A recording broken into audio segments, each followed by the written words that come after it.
حدیثیں لکھنے بیٹھا. پہلی مرتبہ اس موقع پہ میں نے وہ حدیث پڑھی, اتفاق سے اس سے پہلے میری نظر سے نہیں گزری تھی. موسیٰ علیہ السلام کی روایت ہے, اس میں سب سے بڑا گناہ کیا ہے؟ سب سے بڑا ہم سمجھتے ہیں کسی کو قتل کر دینا, غیبت کر دینا, زنا کر لینا, شراب پی لینا ہے, ہم تو اس کو سمجھتے ہیں. اس حدیث میں تھا سب سے بڑا گناہ یہ ہے ماں باپ بلائیں اور میں کہہ دوں میرے پاس ٹائم نہیں ہے. یہ سب سے بڑا گناہ. اور ہم نے یہ کتنی بار کیا ہوگا؟ ہم تو آرڈر چلاتے, ماں کو کہہ دیں گے صبح اتنے بجے مجھے ناشتہ چاہیے, میرے کپڑے چاہیے, میرے دوست آ رہے ہیں, یہ پکنا چاہیے. ماں یہ نوکر ہے. اگر باپ آپ کی کو کرے تو آپ کہتے تو نے کیا کیا, تیرے باپ نے بھی تو تیرے ساتھ کیا تھا. یوں آگے بات کرتے. یہ گھروں میں خرابیاں اسی لیے آئی ہیں کہ تربیت, پہلے جوائنٹ فیملی گھر مل کے رہتے تھے, دادا دادی نانا نانی سکھاتے تھے. اب الگ رہنا سکھانے والا ہو گیا ٹی وی, کیبل, کیا سیکھو گے؟ ماں باپ جیسی کوئی نعمت اگر ناراض کیا ہے تو کبھی کامیاب نہیں ہوو گے. اکثر لوگ آتے ہیں, مولانا صاحب بندش ہو گئی, کاروبار نہیں چل رہا. میں کہا جاؤ ماں باپ کو راضی کرو, اور جن کے ماں باپ دعائیں کرنے والے ہوں وہ کبھی پیچھے نہیں رہتے, وہ کبھی پیچھے. اگر ان کو ناراض کیا ان کو نیکی کر کے ان کو راضی کرو, دیکھو کاروبار چمک اٹھے گا. لیکن آپ ان کو ناراض کر کے سمجھ رہے ہو نہیں میں نے صحیح کیا تھا, پھر کچھ ملنے والا نہیں. حضور صلی اللہ علیہ وسلم کا ارشاد بیہقی شریف میں حدیث موجود, فرمایا میں عشاء کی نماز پڑھ رہا ہوتا, میری ماں میرا نام لے کر بلاتی, میں نماز چھوڑ کر ماں کے پاس جاتا. کتنا بڑا پیغام میرے آپ کے لیے.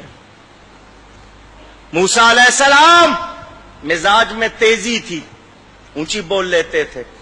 جب جاتے تھے کوہ طور پر کلام کرنے, ماں پیچھے مصلی بچھا لیتی تھی. یا اللہ میرے موسیٰ کے مزاج میں تیزی ہے, بات کرتے ہوئے آواز اونچی ہو جائے تو معاف کر دینا. نبی تھے وہ, معصوم. ماں ہوتی ہے, دعا کر رہی ہے, ماں کا انتقال ہو گیا.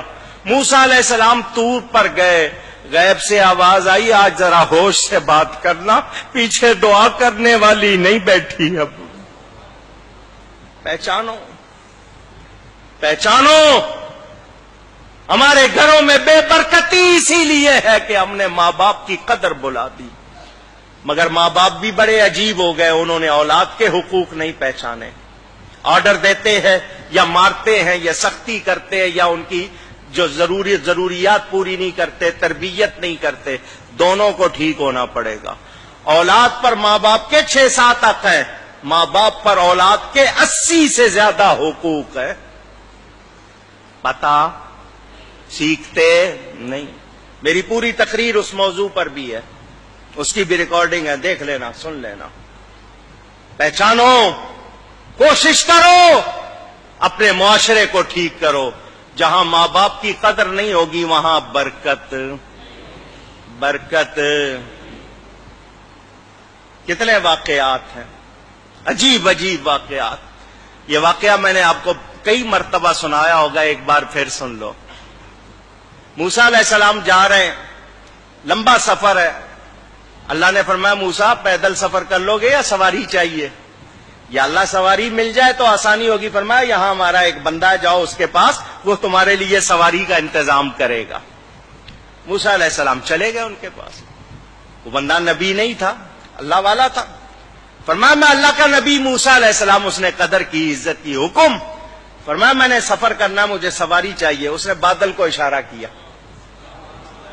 اس بندے نے, بادل نیچے آ گیا. فرمایا اس پر بیٹھ جائیے, جہاں کہیں گے پہنچا دے گا.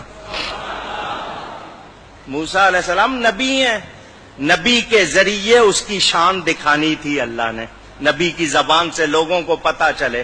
موسیٰ علیہ السلام بیٹھ گئے اس پر. بادل جب اونچا ہوا, یا اللہ اس بندے کو یہ کمال کیسے مل گیا؟ اللہ نے فرمایا موسیٰ اس نے اپنی ماں کی بڑی خدمت کی, اپنی ماں کی بڑی خدمت کی. اس کی ماں نے ایک دعا دی تھی. اس کی ماں نے